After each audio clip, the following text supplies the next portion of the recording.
Good afternoon. Hope everybody's had a nice lunch. Welcome to this afternoon's session, Inside the Jisc SOC, our journey, lessons learnt and emerging insights. I'm pleased to introduce Neil Cordell from Swansea University, Mark Worthington, Paul Nee and David Batho from Jisc. If you have any questions during this presentation, please enter them into Slido and we'll have an opportunity to answer them at the end. Thank you very much.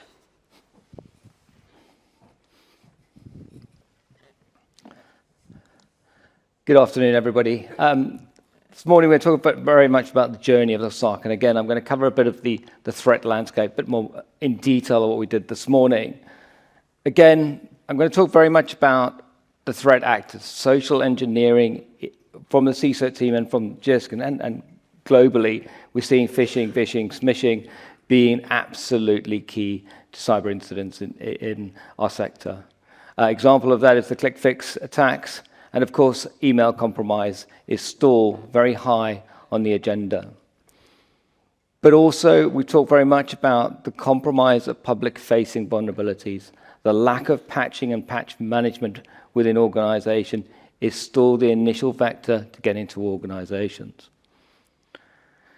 But as we move on and we look at all the other services, and we talk very much about this morning, the inability to detect, monitor, and respond to incidents, i.e. unable to monitor your infrastructure, is still one of the key areas of problems within organization.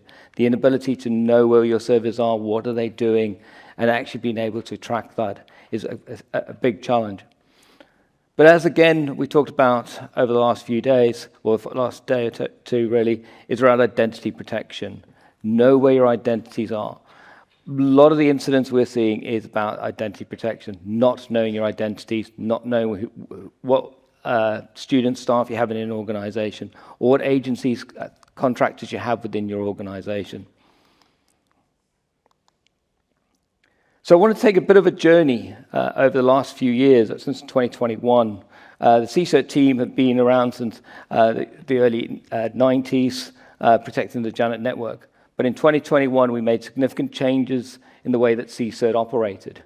Previously, in the early 2020s and below, in 2018, it was a very reactive service. We responded to incidents based on members informing us.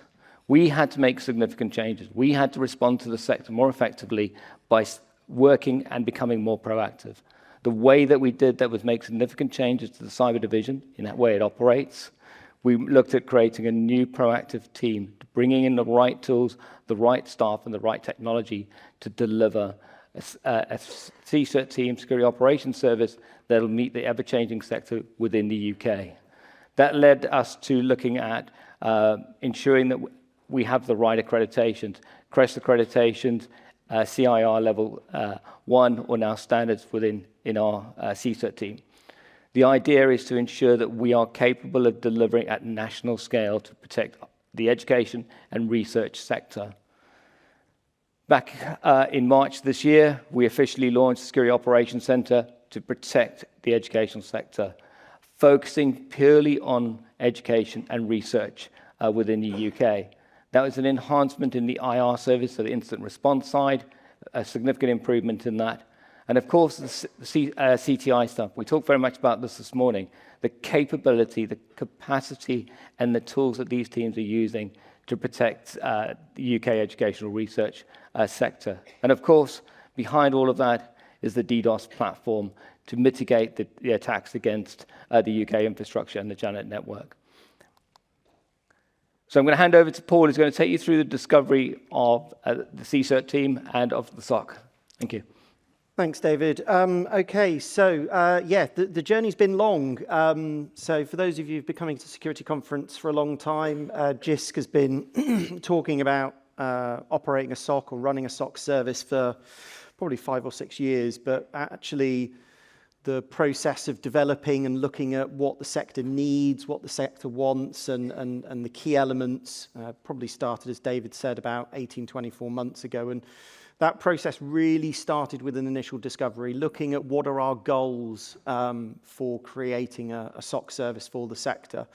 And the number one element was applying what we do well. So as David was mentioning earlier, we've developed a hugely successful cyber incident response team, cyber threat intelligence, and as David mentions, going further with that proactive response to a point where 2024 we had scenarios where kind of 8 out of 10 kind of major incidents that we were working on, we detected it first. We alerted the members, put them into containment, dealt with the incident. In certain scenarios, in ransomware engagements, we would cut off the threat actor mid-attack and stop the encryption. So it was really about applying that skill and that understanding to the SOC service that we build up. As it mentions, building based upon our experience. So looking at what we see in incident response engagements, what we see in the sector, looking and reviewing forensic reports and details around what were the TTPs, the tactics, techniques, and procedures that were used by threat actors, and then make sure we've got the coverage and make sure we're building the technology stack, but not just the technology, also the people and process as well. We wanted to increase our visibility of members' infrastructures. So we can only go so far from a CSERT perspective. We've got great visibility across the Janet network. We do threat hunting. We do lots of cyber threat intelligence work, lots of proactive engagement, but without having that more granular visibility into members' infrastructures to combine it with our network visibility and our threat intelligence services, that was difficult to go that stage further. And the key thing was, from a kill chain perspective, we wanted to detect things much earlier on in the kill chain. We obviously want to leverage the Janet network. That's big for us, and it gives us that additional visibility, but also additional containment capabilities. You heard from the keynote speaker this morning around Marks and Spencer's attack, and in particular the co-op attack. One of the reasons the co-op attack was less disruptive is because of containment. They were able to quickly contain, shut the network off. We have that ability at our fingertips, essentially. We wanted to improve members' security posture, so it was really key that we didn't want to just sit there, detect threats, tell you here's an alert or respond to an alert. We wanted to actually go on a journey with everybody. So a really key element was to improve security postures, making sure that investment in the technology stack that members have already purchased is sufficient and configured correctly to make sure that we can fundamentally, at the bottom, protect, detect, respond, and recover. So we wanted to cover that whole cybersecurity framework piece and make sure that we had elements across all of those, which was really, really key. So part of the discovery phase, one of the key things we noted is we already had quite a lot of the core capabilities. We had network defenses, we've got DDoS services, we had monitoring and detecting. We had initially launched into beta our CSDM threat monitoring service. We already had the incident response, the digital forensics, the CTI team to do threat hunting, and the core threat intelligence element. So we had a huge amount of the existing kind of core capabilities within our team and within some of the tools that we were already using.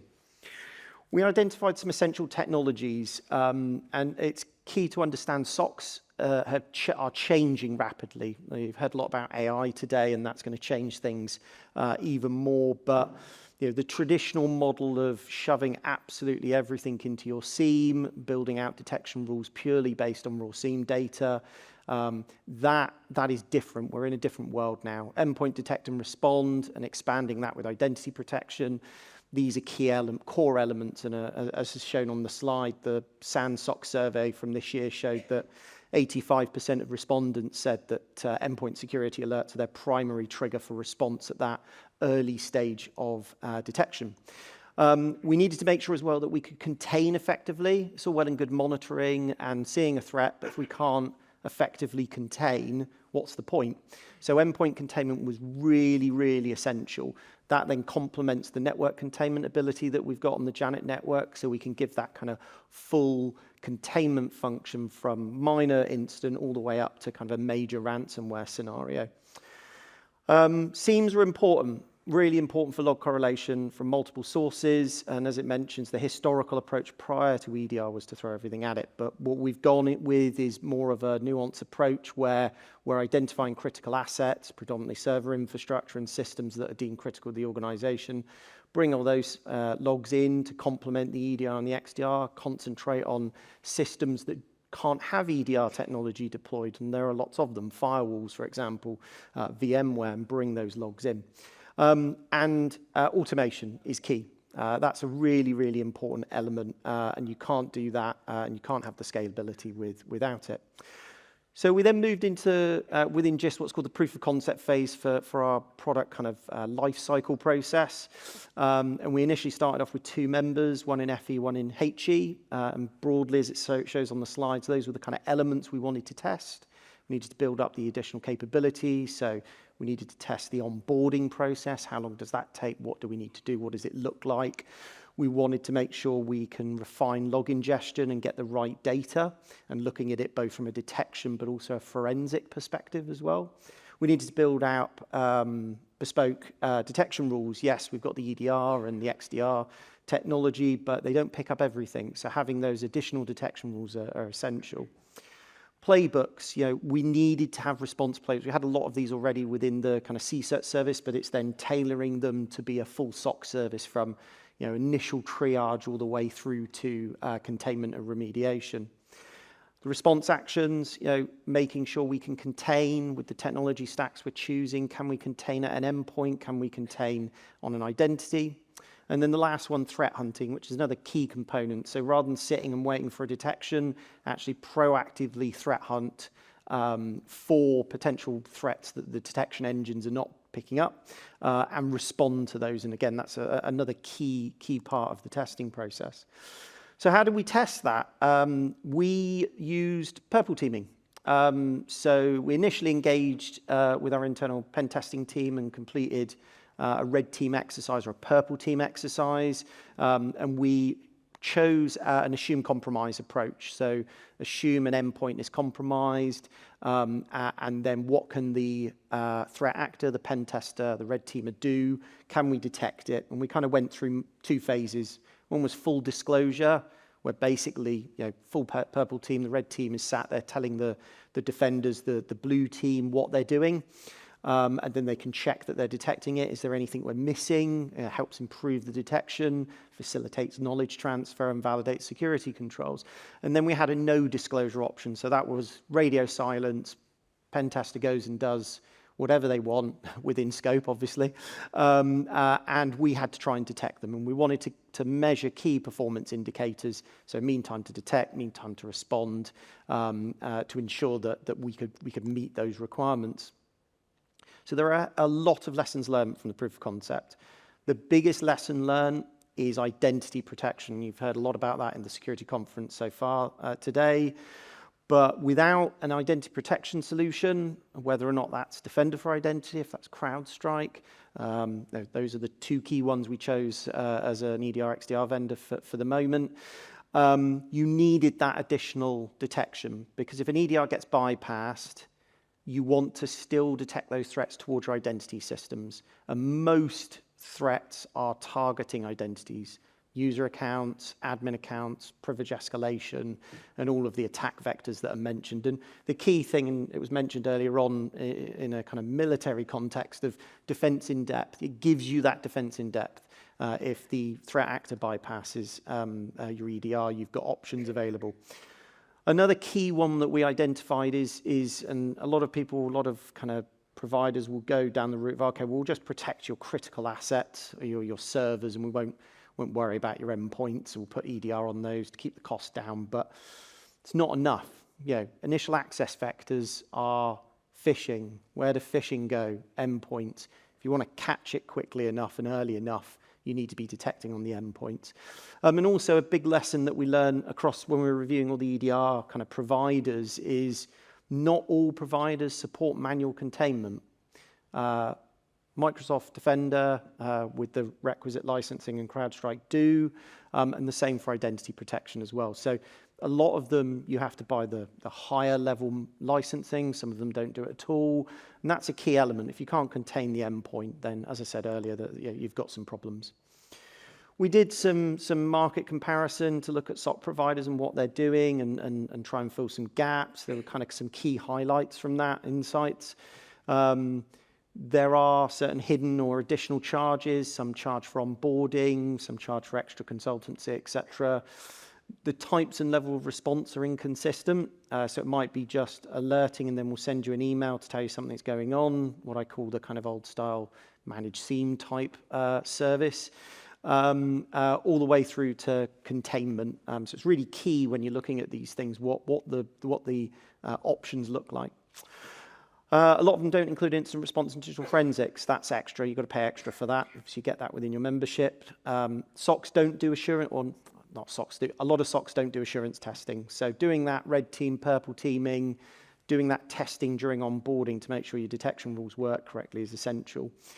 Reviewing EDR, XDR deployments is extra. So that costs extra. That's part of that, that secure onboarding process. And ongoing improvement security posture is not included and is extra. So you basically get some monitoring and response as the base. So then we moved into beta, and I'm conscious of time, so I'll try and rattle through this. But essentially, beta is just retesting the same processes and any enhanced processes that we had, but in a more kind of live testing service scenario. So then we expanded to 6 members from FE, HEM research as well, and we ran through that same process. So again, lessons learned from beta. Onboarding is a key lesson learned from the beta. Need sufficient resource on the member side. You've got to deploy agents. You've got to get log sources onboarded onto the SIEM. Defender XDR out of the box needs work. We didn't come across, I don't think, any deployments of XDR that didn't need work to make them what we would class as kind of minimum compliant, making sure the right detection rules were there.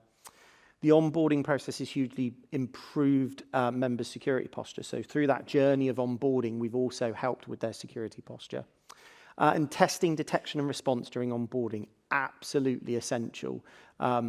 Giving people the confidence that when a detection goes off, we're gonna see it. So I'll briefly touch on our testing process. Broadly, we use Atomic Red Team's open source tooling that you can use that will simulate threat actor TTPs, and we prepare a set of tests, a set of scripts. We run the test on a machine within the infrastructure, and then we run through a kind of tabletop exercise process. And broadly, this is what it looks like. So this is the Akira ransomware group TTPs that we ran. So we'd run some reconnaissance testing, group discovery, domain discovery. We'd run Rubius Mimikatz. We'd load up AnyDesk, set up a scheduled task, simulate data exfiltration. That all comes into the SOC. We then analyze and triage, and then escalate to our level 2 responders, and then contain the endpoint and or contain the identity where necessary. Okay, that's it from me. I'll hand over to Mark. Thank you, Paul. So this slide depicts what the Jisc SOC service unlocks above and beyond the services included within your Janet membership or your Jisc membership. One of the key components that the SOC service unlocks is our capability, our visibility and capability to respond to threats inside your infrastructure, your assets and your network. So beyond the limitations that we have at the moment, whereby we can only see activity and threats at the Janet, the NetFlow layer level, and DNS as well, for those of you that are signed up to JNRS.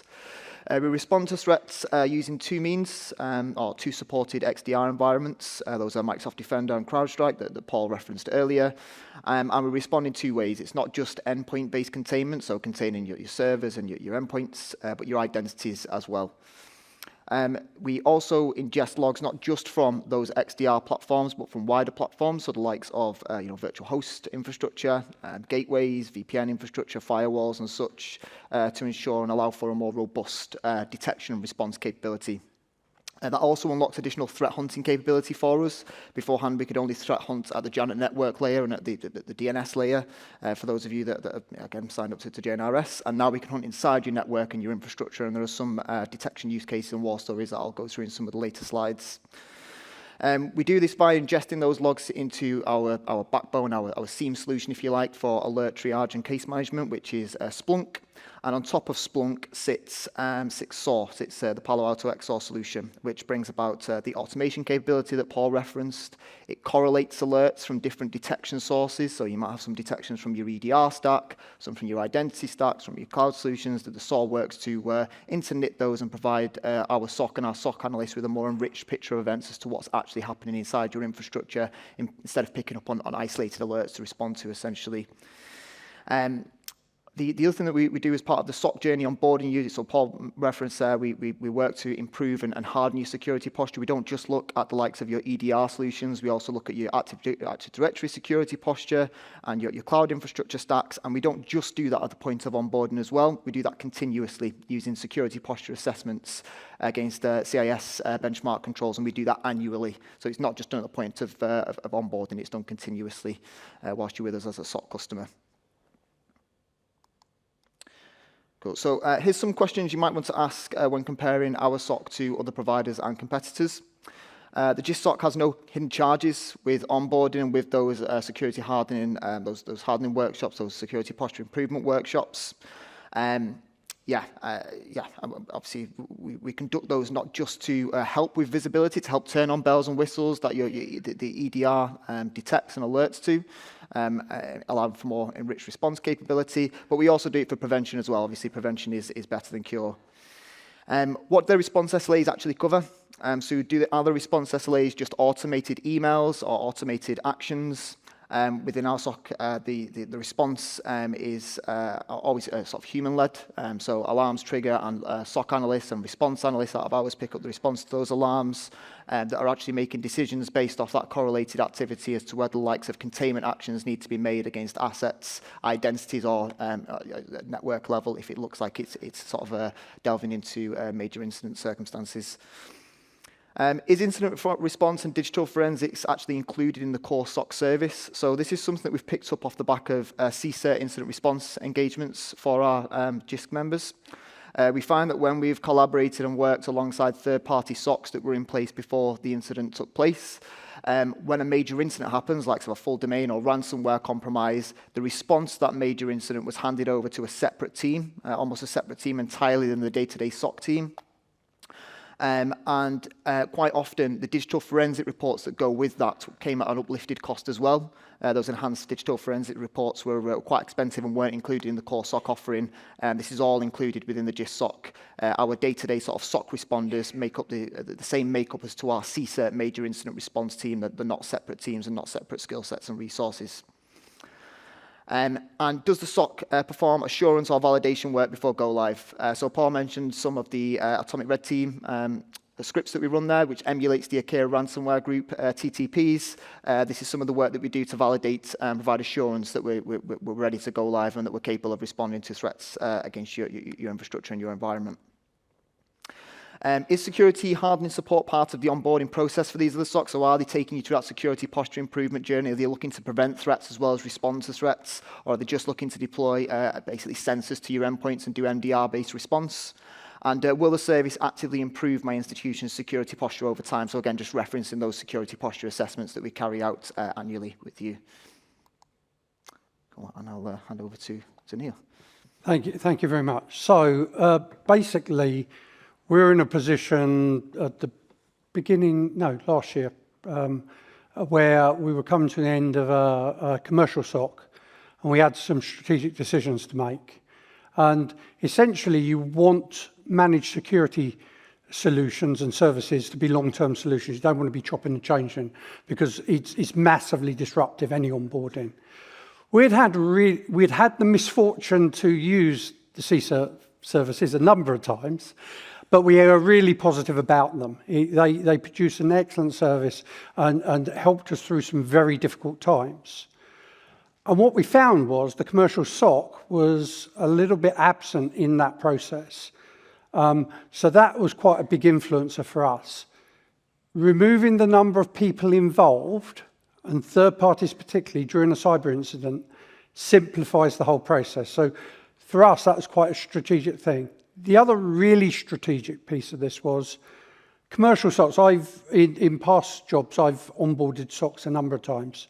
Commercial SOCs literally install agents, monitor what's going on. The Jisc SOC does a very different exercise. The whole onboarding process will significantly educate your own staff. The Jisc onboarding teams are there explaining why things are the way they should be, why you need to improve. Out of the assessment, you get a list of critical, high, medium and low things to change, improvements to make. You need to make all the critical ones. That's where the effort comes in before you go live. But actually, it gives you a good roadmap of what else you can improve and how quickly you can do it. The other thing is, Jisc is really only focused on the education sector. They are not offering this to everyone. They do understand what drives a university, what drives an HEs and FEs, and they've been doing an excellent job in terms of securing Janet for a very long time. Don't be put off that the SOC appears to be new. It is built on all of those things. So I think that was really where we were. So today, our experiences of the SOC and the onboarding process and the results we're getting from it are hugely positive.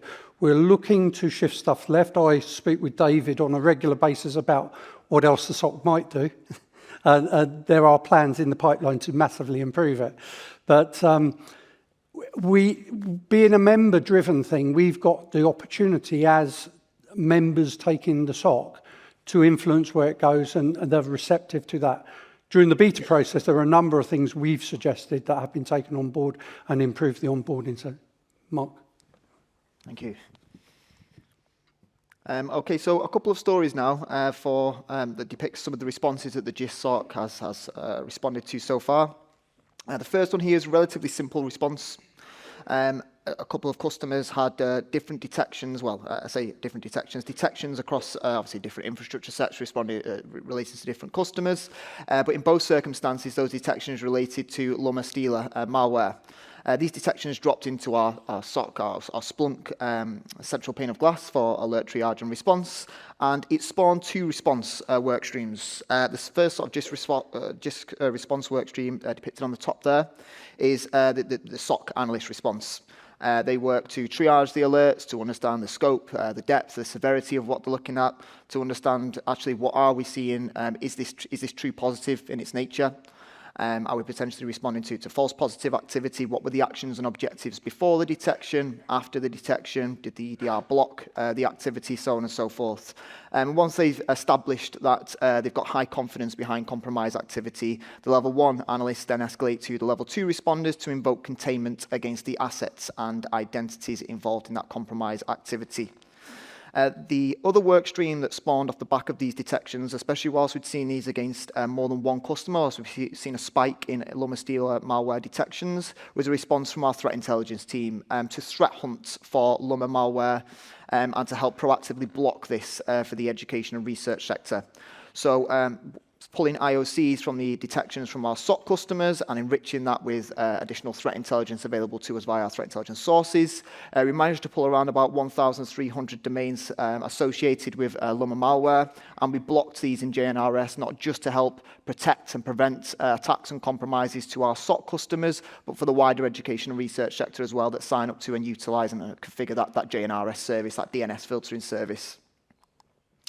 The other story, sort of war story I've got for you here relates to any desk traffic. I probably will help if we've got the time to give you a little bit of context with this. So at the moment within your Jisc membership services, we sort of profile and baseline data exfiltration activity related to your institutions. And if we identify any large data exfiltration spikes that don't match your historic baseline to sort of high confidence storage repositories and server infrastructure, the likes of Mega, LeaseWeb, Light Server, Backblaze, and so forth. If we identify data exfiltration to these networks, to these providers, and it doesn't match your historic baseline, we treat that as an indicator of compromise. So you might have received some comms from us in the past that says we've seen this spike. We recommend that you nap this back into your network, treat it as an IOC, understand whether it is expected activity or whether you need to work with us to engage incident response services. But for SOC customers, we can take this one step further. We don't just send it over. We start to do some of the initial analysis and response on your behalf. So in this circumstance, the detection arose, as it would do for any of our customers, it arose for any desk traffic, quite a large data exfiltration spike. I think it was a couple of 100 gigs. We realized that it was connected to one of our SOC customers, and essentially it spawned two response work streams for us again. So the first one was for us to delve into that Defender console, to threat hunt and to look across the infrastructure stack. In this circumstance, there were no other detections relating to the asset and the identity responsible for that exfiltration activity. We were very quickly and easily able to tell what asset and identity was responsible for that activity using Microsoft Defender's Cloud App Discovery console. And you can see the spike there that took place. This activity took place over the course of a weekend. And that particular user, I think it's reporting around about 1.1 terabyte of traffic. Because, though, there were no other sort of nefarious looking and suspicious looking activity around that data exfiltration activity, it didn't relate to any privileged accounts, any server infrastructure. There were no other detections from the EDR identity stacks and many of the other security stacks surrounding that endpoint and identity that tells us something more nefarious is happening. We made the decision not to contain in this circumstance. We packaged the information together that we'd done with that analysis at that point in time, and relayed it onto the SOC customer to ask them to chase it up with that individual user and that asset to find out whether it's expected activity or not. And in this circumstance, it was expected activity. It was false positive activity or benign positive activity, because that particular user was working with some large data sets over the course of that weekend and was using AnyDesk to transfer these data sets around. I think that's everything from me. I'll hand back over to David. So really, the next stage is we can't keep still. We spoke very much today really about we've got to move at pace. The cybersecurity world is changing very, very quickly, and the SOC is no different. We have to look at data collection optimization. We have to improve the way that we handle the amount of data coming into from your organization into SOC, again, to make it more cost effective for large data sets coming into Jisc. We have to look at cloud detection rules. We talk about scaling in the cloud. We talk about cloud expansion in services within organizations, universities, and colleges. The team are working with organizations, AWS, Azure, Google, to look at ways to get alert triggers more effectively in the Security Operations Center. This is part of the phase 2 and 3. The reason why is we've got to move at pace in order to keep up with the challenges in the sector. Again, to prove that the team are doing a good job. It's about ensuring that confidence from the Security Operations Center that we're there to protect you. The team are in the final stages. In the next week or so, they should achieve it. In a couple of weeks, they should achieve the CREST SOC accreditation. This gives you confidence that the team are able to deliver at national scale to protect your data, your organization more effectively. As you're well aware, we talked about the SBA, so that the assurance element, this is where we look at your security, your baseline of your infrastructure. So teams go in, look at your security controls. We're working with the partnerships with all the universities, the UK resilience teams, the insurance teams, to look at ways, if you come onto the Security Operations Center, because we test your posture, we look at your security controls that you have and make sure you improve them and mature them, that the insurance company is working with us to look at better premiums for you. So those are in the final stage at the moment on looking at how do we do this. Expansion of detection rules. So as always, we have to look at better ways to manage rules, create more rules, both from an automated world and manual rule detection. So the data we get, and Mark showed a really good example, if we detect a rule from one customer, that one customer will impact the entire sector. So if we know that one member is being compromised by a particular Luma stealing malware, what we will do is update the rule set, be that JNRS, the protective DNS side of it, it protects the entire sector. So part of what the SOC does isn't just about protecting you as an organization, it's about protecting the entire sector. So those rule detections feed back into the core infrastructure. But you need the information, and you need that information quickly. You need to be able to run your operations. You need to run your security division and your organization more effectively. So there's a lot of work going into centralizing a single pane of glass for all of you to be able to see what your security posture looks like. You're able to respond more effectively to those incidents. Look what it looks like.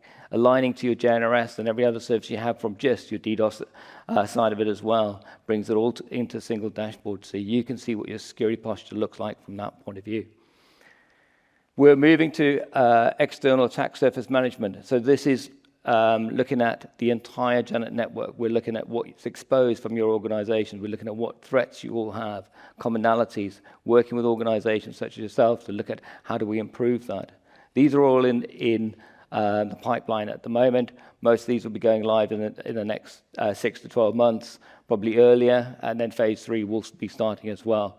We are picking up the pace on the phases in order to keep up with pace, be that from AI, the quantum, and everything else. We have to move at pace. So these are the things that are coming in the couple of coming months. And of course, why choose Jisc? The SOC, the reason why is that it's designed for the sector.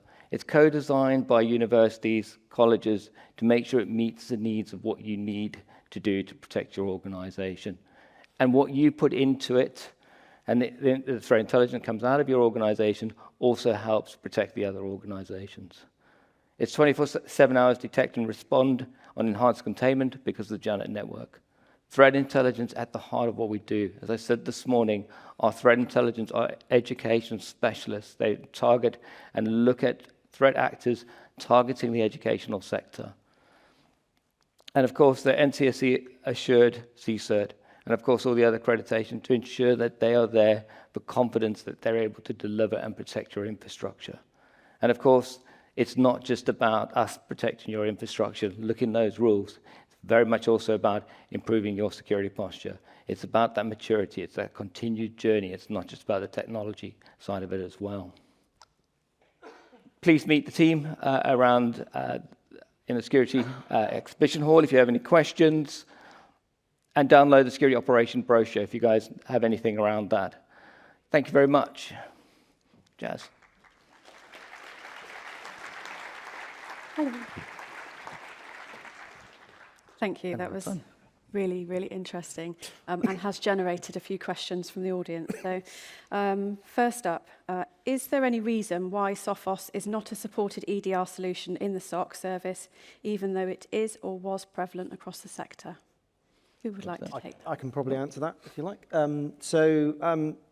As I mentioned during the beta phases and the testing phase, we wanted to make sure that all the technology stacks provided everything that we needed, and at the time, those were the two core technology stacks. Also, it's what we are good at. We've used CrowdStrike, we've used Defender for a long time. I think other vendors, we will be reviewing them. That's part of that roadmap piece. But we wanted to make sure that the technology was right for the SOC service that we were delivering, and those two products have the capabilities across the board. We mentioned earlier on about identity protection, protecting Active Directory. I talk a lot about AD and attacks towards Active Directory, and it's really key to have those detections, and that's the reason at the moment. We will be looking at Sophos, we'll be looking at others as well, but they have to meet those key criteria that for across the board that we mentioned earlier on. But also to reference, I've seen a lot of other providers that will just support every single EDR, XDR platform that's available. And nobody can be an expert in all of those. We want to make sure that the platforms that we choose, we are very good at using them, running them, and responding to them. And I was just going to add to that, which is we practice what we preach. We ensure the technology that we implement inside Jisc is used by our security operations center and at a national scale. We learn from the mistakes. We then don't apply those mistakes at a national scale, be that the SOC or anything like that. So again, we use CrowdStrike internal. We use Microsoft internally as well. And we make sure we learn from those mistakes and make sure we don't apply them at a national scale. So we practice what we preach in that sense. Thank you. I'm aware we've got quite a few questions and we're almost out of time, so I will ask one more from here, but if your question hasn't been answered, please do find us after this. You can find most people on the Jisc stand. So can the steps taken during the onboarding process be shared with the community as a roadmap for improving their security posture overall? Well, do you want to go with that one? No, you can. That's fine. I think we've been quite transparent already, in fairness, in terms of that. onboarding journey and that process. And yeah, it's in various slides. We've got a separate slide deck that shows the onboarding process, what we follow with people. So yeah, absolutely. And we're very keen for people to front load elements around, if you've already got the technology stacks, get them ready, make sure you've got your EDRs deployed to a good proportion of your infrastructure. So yeah, I think we're happy to share that. I think we already have in certain situations. I'm happy to, if anyone, come and find me, and I'll talk more extensively about that onboarding process, particularly how we found it. Yeah. It has helped us build out and correct some of the stuff we've been doing for years in less than an optimal manner, is the polite way of putting it. Yeah. It's easy to get stuck into, we've always done it this way, it's a lot of work to change it. This is a good catalyst to get you to straighten a few legacy issues out. Brilliant. Thank you. Thank you very much for your time. Thank you, everybody. If you join me in a round of applause. Okay.